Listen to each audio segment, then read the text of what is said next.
Hello मेरे प्यारे बच्चों, कैसे हैं आप सब। ऐसी उम्मीद करते हैं कि आपका पेपर बहुत अच्छा हुआ होगा, क्योंकि पेपर भी काफ़ी इजी आया था, एक दो क्वेश्चन को छोड़ करके। हालांकि पेपर काफ़ी इजी था। ठीक है, तो बताते हैं आपको सॉल्यूशन जो एमसीक्यूज़ हैं उनके। तो देखिए, ये मेरे पास जो है 316 एचएक्स का है।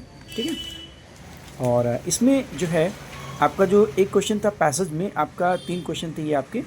Which word in the passage opposite of weekend. Weekend का इसमें अपोजिट पूछा गया था। तो भाई देखो, वीक का अपोजिट क्या होता है? स्ट्रांग होता है। आप इसी से ही इसको जो है आंसर इसका निकाल सकते हैं। यहाँ पर क्या दिया गया है? स्ट्रेंथ देखो दिया गया है ये। ठीक है, तो ये आपका आंसर हो जाएगा। अगर हम नेक्स्ट क्वेश्चन की बात करें तो इसमें नेक्स्ट क्वेश्चन दिया गया था कि find a word from the passage that means listeners. Listeners की अगर हम बात करें, देखो लिसनर जो है वो आपका मेल खाएगा किससे? ऑडियंस से। ऑडियंस कौन होती है भाई? लिसनर्स होते हैं। ठीक है, तो ये आपका हो जाएगा।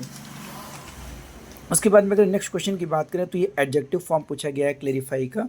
तो क्लेरिफाई के अगर एडजेक्टिव की बात करें तो अगर आपने इसमें क्लेरिफाइंग लिखा है तो भी आपका सही है, और अगर क्लेरिफाइड आपने लिख दिया है तब भी आपका सही है। ठीक है, आर्टिकल की बात करें तो आर्टिकल को देखो, देखिए मैंने कल ही आपको बता दिया था कि 100% जो है, मतलब 99% मैंने बोला था कि उसमें से कोई ना कोई मिलेगा, आपको अनएम्प्लॉयमेंट मिल गया। ठीक है, लेटर मैंने आपको फॉर्मेट बताया था, और अक्सर मैंने बताया कि कंपनी लेटर ज़रूर आता है। ठीक है, तो कंपनी लेटर यहाँ पे आ गया। ठीक है, और उसके बाद में हम चलते हैं ग्रामर सेक्शन में। देखिए, government by the officer is called, पता नहीं कितनी बार मैंने आप लोगों को बताया है, और शॉर्ट वीडियो भी मैंने इस पर बनाए हैं, और सीरीज़ भी बनाई है कृषि की। तो अगर अब भी आप नहीं कर पाए तो फिर बहुत गलत ही बात है ना। तो गवर्नमेंट बाय द ऑफिशियल क्या हो जाएगा? देखो अभी ब्यूरोक्रेसी हो जाएगा आपका, ये ब्यूरोक्रेसी हो जाएगा। फ्रीज नल एंड वाइड में, देखो नल एंड वाइड क्या होता है? नल एंड वाइड उसे कहते हैं जो चीज़ प्रभावी ना हो। ठीक है, जो चीज़ प्रभावी ना हो उसे कहते हैं। तो यहाँ क्या हो जाएगा? इफेक्टिव इन फोर्स, फोर्सफुल तो होगा नहीं, तो प्रभावी हो जाएंगे, लागू हो जाएगा। तो यहाँ इनएफिनेट आपका आंसर हो जाएगा। क्या हो जाएगा? इनएफिनेट हो जाएगा, इनइफेक्टिव हो जाएगा, सॉरी इनइफेक्टिव। ठीक है, सिनोनिम ऑफ बोल्ड, बोल्ड की बात करें तो बोल्ड का मतलब क्या होता है? वीर होता है, बहादुर होता है। तो भाई उसका सेंस किस में आ रहा है? करेजियस में आ रहा है यहाँ पे। ठीक है, उसके बाद में बात करें यहाँ पर इस क्वेश्चन की। दीपू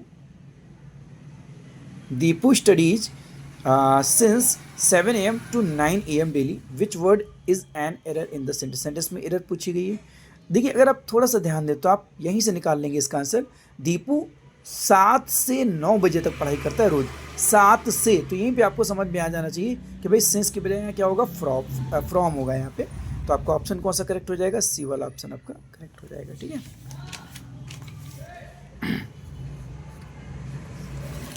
एंटोनिम ऑफ क्रूल, देखो क्रूल का मतलब क्या होता है? निर्दयी होता है, और इसका एंटोनिम क्या हो जाएगा? काइंड हो जाएगा। ठीक है, मर्सिलेस हो नहीं सकता है, ब्रूटल हो नहीं सकता है, अनकाइंड काइंड होगा, ऑब्वियस सी बात है। ठीक है, उसके बाद में Ram said to me God is everywhere.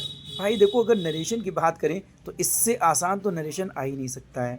Ram ने मुझसे कहा कि भगवान हर जगह है, एवरीवेयर तो यूनिवर्सल टूडे, कुछ नहीं करना है, सेट टू को टोल में बदल देना है, और दैट लगा करके गॉड इज एवरीवेयर लिख देना है। Rita said she can do this work, बहुत आसान है, इतना आसान तो मैंने कभी देखा ही नहीं है। Rita said that, she third person का प्रोनाउन है, कैन कुड में चेंज हो जाएगा, डू दिस की जगह पे दैट हो जाएगा। Rita said that she could do that work. ठीक है, combine any one of the following sentences है आपकी। This mango is sweet, that mango is sweet, only one of them is sweet. थोड़ा सा आपको ये टफ लगा होगा, अगर आपको फैन बॉयज़ का रूल याद होगा तो शायद आपने ये भी कर लिया होगा। ठीक है, this mango is sweet comma and that mango is sweet. ठीक है, और इसको हमें कनेक्ट करना है तो हम क्या लगा देंगे? But only one mango of them is sweet. Some teachers command respect, they are good, वे अच्छे हैं। भाई कौन अच्छे हैं? यही तो मैंने आपको ट्रिक बताई थी। वे अच्छे हैं, कौन अच्छे हैं? टीचर्स अच्छे हैं। तो हम क्या लिख देंगे? Some teachers who are good command respect. ठीक है, transform any one of the following sentence. देखिए इसमें क्या हो जाएगा आपका? He has done his work, passive voice बनाना है, बहुत ईजी दे दिया भाई पैसिव वॉइस। देखो ही आपका सब्जेक्ट हो गया, ये वर्ब हो गई, ये आपका ऑब्जेक्ट हो गया। हिज वर्क, हैज़ किस में हो जाएगा? हैज़ बीन में हो जाएगा। तो his work has been done by him. Ritu is the most beautiful girl of this locality, बहुत आसान कंपेरेटिव डिग्री पूछ दिया है। Ritu is more beautiful than any other girl of this locality. More, यहाँ पर आप मोर के बाद में आप एनी अदर गर्ल भी लगाएंगे, ठीक है। Renu is more beautiful than any other girl of this locality. Correct any one of the following sentence. Mohan's father's purse has been stolen. देखो अगर हम इसकी बात करें तो ये तो खुद ही करेक्ट है, ठीक है, ये बिल्कुल करेक्ट है, इसमें कोई गलती नहीं है, सही है। Rampal is junior than me.